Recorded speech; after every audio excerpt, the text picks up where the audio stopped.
L'Ancien Testament montre une colère et une dureté de la part de Dieu qui est totalement absente à travers Jésus. Jésus a présenté une vue différente de Dieu et c'est pour cela qu'il a été persécuté. Quel est donc le vrai Dieu? Le vrai Dieu pourra-t-il se lever? C'est de cela que nous allons parler aujourd'hui. Alors restez à l'écoute de la vérité de l'Évangile. Welcome to Gospel Truth with Andrew Womack, a teaching ministry that emphasizes God's unconditional love and grace. And now, here's Andrew. Bienvenue dans notre émission sur la vérité de l'Évangile. Aujourd'hui, je vais continuer d'enseigner une série que j'ai commencée sur quelle est la vraie nature de Dieu. Je pense vraiment que c'est essentiel parce qu'il y a beaucoup de confusion.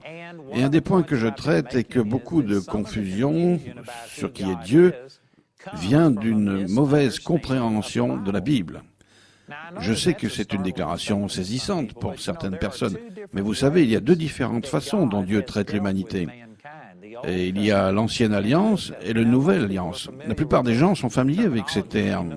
Nous savons que nous avons un Ancien Testament et un Nouveau Testament, mais certaines personnes pensent que c'est une façon de faire une différence entre les 26 derniers livres de la Bible et les premiers.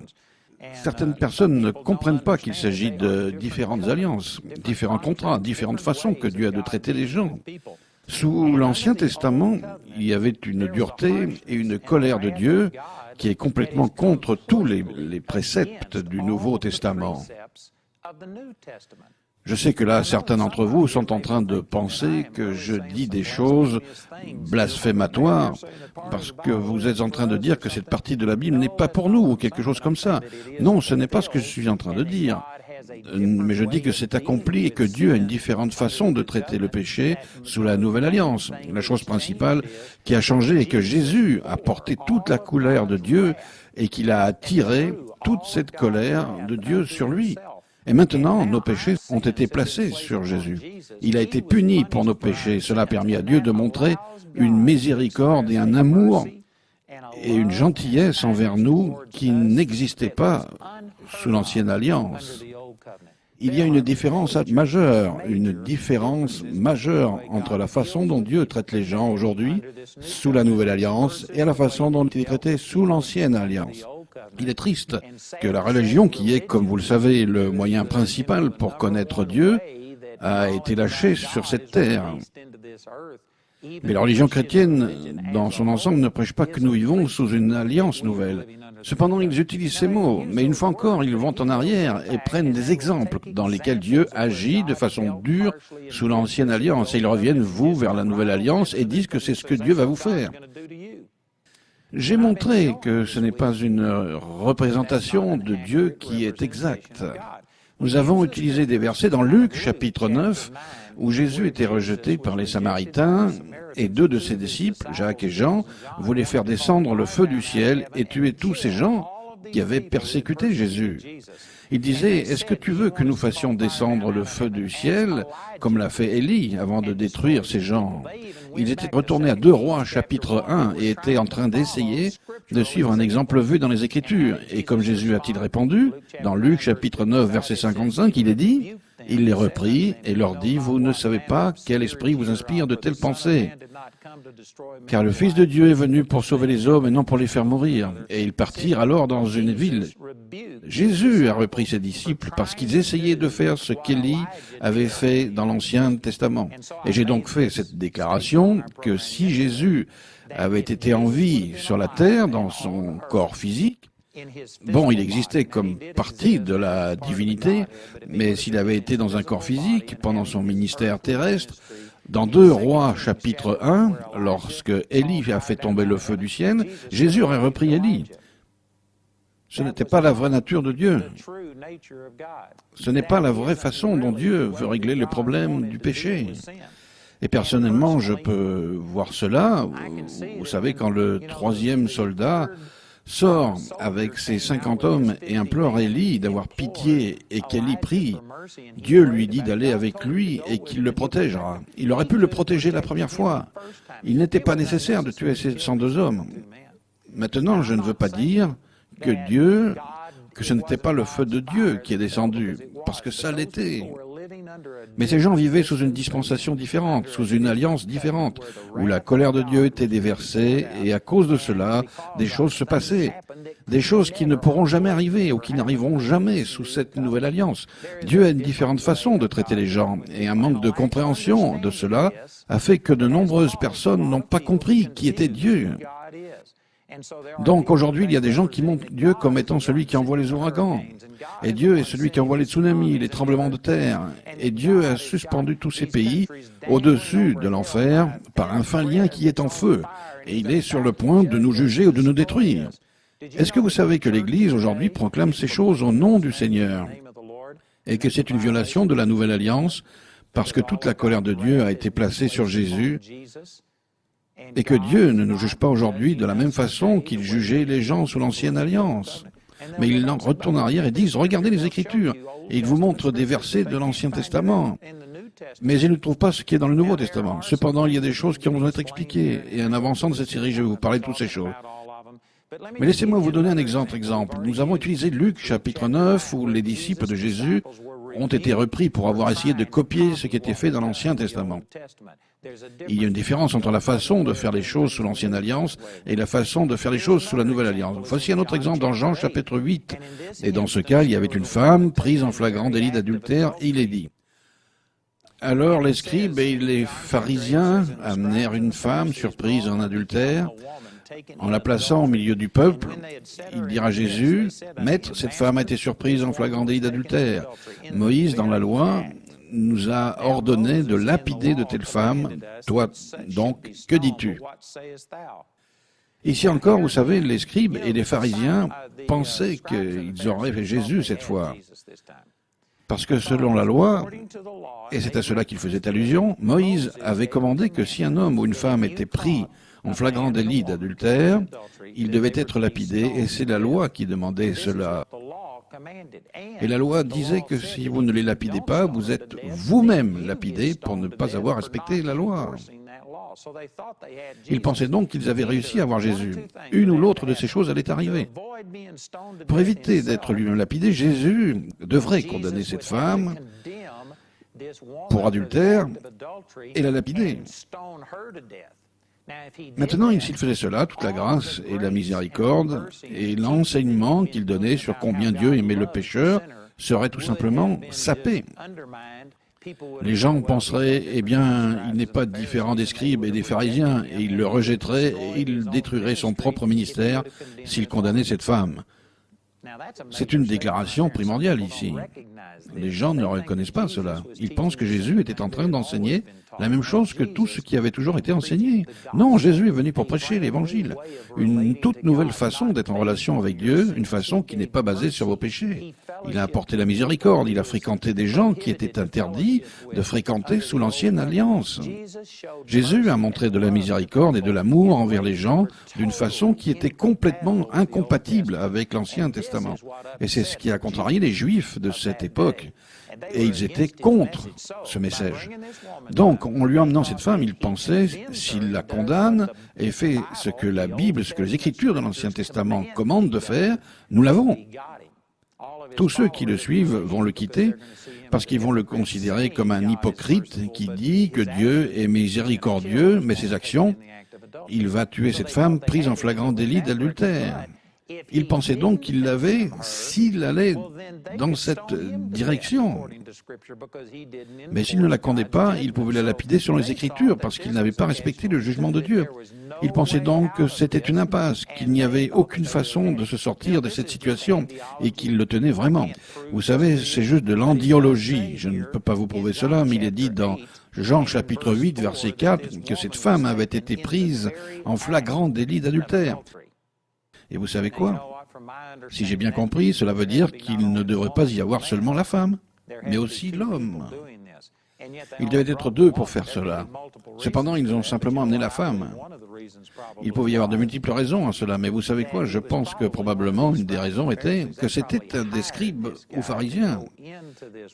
Il avait probablement engagé ce gars pour aller vers cette femme, pour faire cela, et il devait être en train de regarder. C'est de cette façon qu'ils les ont pris sur le fait. C'était un traquenard et le gars qu'ils avaient engagé ou je ne sais quoi, ils l'ont laissé partir et ont juste amené la femme. En d'autres termes, ce n'est pas la vraie justice qui les intéressait. Si cela avait été le cas, ils auraient aussi emmené l'homme et auraient voulu que tous les deux soient tués. Ils voulaient juste coincer Jésus, ils utilisaient ces gens. Ils n'avaient rien à faire de ces gens. Quoi qu'il en soit, ils pensaient qu'ils avaient eu Jésus. Mais ce que Jésus a fait, il n'a pas dit que cette femme ne méritait pas d'être lapidée. Il n'a pas violé les Écritures de l'Ancien Testament. La Nouvelle Alliance n'est pas une violation de l'Ancien Testament. C'est simplement un accomplissement de celui-ci. C'est quelque chose qu'il a supplanté. Et Jésus n'a pas dit que l'Ancien Testament n'avait jamais été juste et qu'on ne l'appliquait plus ou qu'il ne marchait plus. Ce n'était pas ce qu'il a fait. Il n'a pas dit que ce n'était pas un péché. Il n'a pas dit que cette femme ne méritait pas d'être lapidée. Il a dit tout simplement, écrit sur le sol avec son doigt, et nous ne savons pas ce qu'il a écrit. Les Écritures ne le disent pas, donc je ne le dirai pas. Mais finalement, il s'est levé et a dit que celui qui n'a jamais péché lui jette la première pierre. Ces gens ont été accusés par leur propre conscience, parce que même si cette femme était une pécheresse, c'était tous des pécheurs. Il a dit que celui de vous qui n'a jamais péché lui jette la première pierre. Et ils sont tous partis. Et donc ce qu'il a fait, il n'a pas accusé cette femme, mais il ne l'a juste pas condamnée. L'ancienne alliance avait cours seulement jusqu'à Jean-Baptiste. Et à partir de ce moment, Jésus est venu prêcher une nouvelle alliance et il n'imputait pas aux hommes leurs péchés. C'est ce qui est dit dans 2 Corinthiens 5, 19. Et donc Jésus n'agissait pas sous l'ancienne alliance. Il agissait sous la nouvelle alliance de l'évangile, de la grâce, et il n'a pas retenu le péché de cette femme. Et plus tard, il a dit à cette femme, il a dit, « Femme, où sont ceux qui t'accusaient ? Personne n'a-t-il condamné ?» Elle répondit, « Non, Seigneur. » Et Jésus lui dit, « Je ne te condamne pas non plus, va et ne pêche plus. » Jésus a admis que cette femme avait péché. Il n'a pas dit que ce n'était pas un péché. Il a dit simplement, « Ne pêche plus et je ne te condamne pas. » Il y a une énorme différence entre la façon dont les choses sont traitées sous l'ancienne alliance et la façon dont elles sont traitées sous la nouvelle alliance. Et si vous ne comprenez pas cela, vous allez avoir une mauvaise compréhension de qui est réellement Dieu qui va mettre un obstacle dans votre relation avec lui.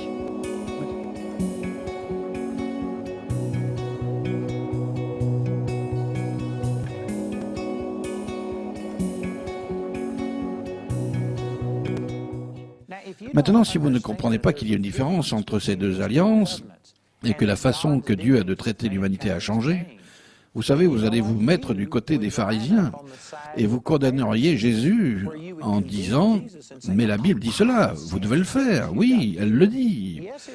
Et vous savez quoi? Je crois qu'elle était inspirée par Dieu. La loi de l'Ancien Testament a été donnée par Dieu, mais elle a été donnée, et je vais vous exposer cela plus tard. Je vous encourage donc à continuer d'écouter ces émissions ou à vous procurer les messages parce qu'il y a beaucoup plus que je pourrais dire. Mais je veux juste aller jusqu'au bout de ma pensée qui est que la Bible montre que la loi a été donnée pour condamner, tuer, pour rendre le péché vivant.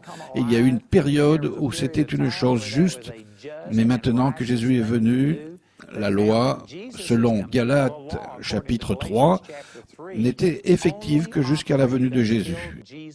Et elle nous indiquait Jésus, en vue de la foi qui devait être révélée.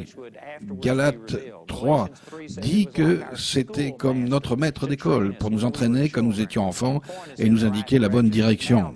Mais maintenant que nous sommes devenus adultes, nous ne dépendons plus de ce maître d'école. Nous ne sommes plus supposés établir notre relation avec Dieu au travers de cette mentalité basée sur la performance. Nous sommes supposés marcher sous cette nouvelle alliance qui est infiniment meilleure, infiniment supérieure. C'est ce qui est dit 2 Corinthiens chapitre 3, que l'Ancien Testament a eu sa propre gloire. Une si grande gloire que Moïse a dû littéralement mettre un voile sur son visage parce que son visage était une lumière brillante, réfléchissante. Mais la nouvelle alliance a une gloire tellement plus grande que, il est dit en comparaison, la première alliance n'était pas glorieuse. Il n'y avait rien de bon comparé à ce que nous avons. Notre nouvelle alliance est tellement meilleure que l'ancienne alliance et l'Ancien Testament qui était donné dans la Bible qu'il n'y a aucune comparaison entre les deux. Cependant, la moyenne des gens d'aujourd'hui, la moyenne des chrétiens, ne comprend pas la différence essentielle entre l'ancienne alliance et la nouvelle alliance. Ils font un mélange des deux, et à cause de cela, ils vivent dans une culpabilité et une condamnation qui ne devrait pas exister pour un croyant du Nouveau Testament. Ils ne profitent pas d'une vraie relation avec Dieu parce qu'ils ne s'en sentent pas dignes. La vérité est que nous ne méritons rien, mais la bonne nouvelle est que nous ne recevons pas ce que nous méritons. Nous marchons maintenant dans la grâce de Dieu. Et même si vous ne méritez pas une relation avec Dieu basée sur vos performances, si vous acceptez Jésus, vous avez toute sa bonté, toute sa justice, toute sa sainteté qui vous sont appliquées et vous êtes maintenant juste devant Dieu qui vous rend digne de recevoir tout de Dieu. C'est une différence radicale entre l'ancienne et la nouvelle alliance. Et cependant, la moyenne des chrétiens ne comprend pas cette différence radicale. Vous savez ce qu'est la différence pour la moyenne des chrétiens entre l'ancienne alliance et la nouvelle alliance? Une page blanche dans leur Bible. C'est cela. Ils ne savent pas qu'il y a une vraie différence dans la façon dont Dieu traite les gens, et à cause de cela, ils regardent les exemples de l'Ancien Testament, où un ange de la mort a tué 186 000 hommes en une nuit, et ils disent, si vous ne vous repentez pas, Dieu est susceptible de vous faire cela. Dieu peut vous frapper de la lèpre, vous massacrer avec le cancer ou quelque chose d'autre, ou Dieu envoie un tremblement de terre, ou un raz-de-marée, ou un ouragan. Il apporte le jugement et les gens proclament aujourd'hui que Dieu est en train de juger le péché de la même manière que sous l'Ancienne Alliance, ne comprenant pas que maintenant Jésus est venu. 2 Corinthiens 5, 19 dit « Car Dieu était en Christ, réconciliant le monde avec lui-même, en n'imputant point aux hommes leurs offenses, et il a mis en nous la parole de la réconciliation. » Dieu, non seulement n'impute pas aux gens leurs péchés à travers Jésus, c'est la raison pour laquelle Jésus pouvait pardonner cette femme prise en flagrant délit d'adultère. Et il nous a donné ce même ministère de ne pas imputer aux hommes leurs péchés, pour pas de retenir le péché contre eux. Et je peux vous dire que ce n'est pas le message de la moyenne des églises chrétiennes aujourd'hui. Je ne suis pas contre l'Église, je suis chrétien, je crois que l'Église est l'institution de Dieu sur la terre, mais je vais vous dire, il y a beaucoup de perversions dans la moyenne des églises aujourd'hui. Il y a beaucoup de compromis, et certains d'entre eux sont malveillants, mais beaucoup d'entre eux sont innocents. Les gens ne connaissent pas la vérité. Je crois que c'est la base. Cela se résume au fait que beaucoup de gens ont une mauvaise conception de Dieu et une mauvaise représentation de Dieu parce qu'ils n'ont pas clairement compris la différence dont Dieu traite les gens dans l'Ancien Testament et la façon dont Dieu traite les gens dans le Nouveau Testament. Et cependant, c'est beaucoup exposé dans les Écritures. Et c'est pour cela que tout mon enseignement était sur ce sujet. Nous essayons d'expliquer, Dieu est-il le Dieu de l'Ancien Testament ou le Dieu du Nouveau Testament? Eh bien, la vérité est qu'il est le Dieu des deux. Quelqu'un va dire, est-ce que Dieu est schizophrène? Est-ce qu'il est parfois en colère, comme dans l'Ancien Testament, et parfois miséricordieux, comme dans le Nouveau Testament? Est-il le Dieu de Moïse, qui a commandé que cette femme prise en flagrant délit d'adultère soit lapidée? Ou est-il le Dieu de Jésus, qui a montré de la miséricorde envers elle? Voici les deux différences. Et vous savez, c'est étonnant. Je sais que je suis en train de toucher beaucoup de gens qui pensent, mais vous êtes là à dire qu'il y a une totale différence entre l'Ancien Testament et le Nouveau Testament. Oui, c'est ce que je dis.